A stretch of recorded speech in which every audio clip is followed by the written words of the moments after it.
I love the pro stance for hitting chip shots and even pitch shots. And this is one of the greatest things without actually giving a guy a drill. Basically you set up a little open to the stance, keeping the feet narrow, okay, because we don't want a lot of weight shifting here. We want a nice pivot so we get a little more narrow.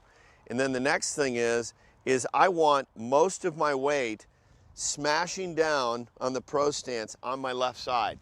I am resting my right side on the pro stance balance tube. I feel like I hardly have any pressure on this foot.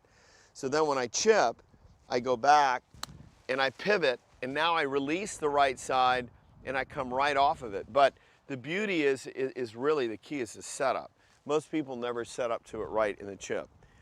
This weight, I'm smashing, I feel like I got 90% of my weight on this forward foot. And then that helps me to get my sternum in front of the ball. And again, very lightly here, slight hinge, pivot, forward, release. That's unbelievable. And what a great feeling that was for hitting a good chip. So you have to have that type of motion to chip. You don't want to be standing on this balance tube back on your right side, and when you chip, you don't want to feel pressure smashing down on your right. You want to release that pressure and pivot forward like all the great chippers on tour. Well, here's the difference. I'm feeling really good posture right now. I'm feeling the leverage that I felt on the pro stance. What am I feeling in my backswing? I feel different. I feel like I'm not pulling away.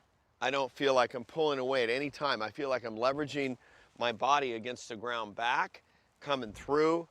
And you can see that if my motion is actually more, I feel sharper now than I did without it. And what's going to happen is now my posture feels better and dynamic. And again, I feel like my weight shift is better, and I'm really very aware of what I felt there. That was an excellent feel in terms of the dynamics of a golf swing. And I just feel like I'm a little sharper than I was just in a few minutes using it.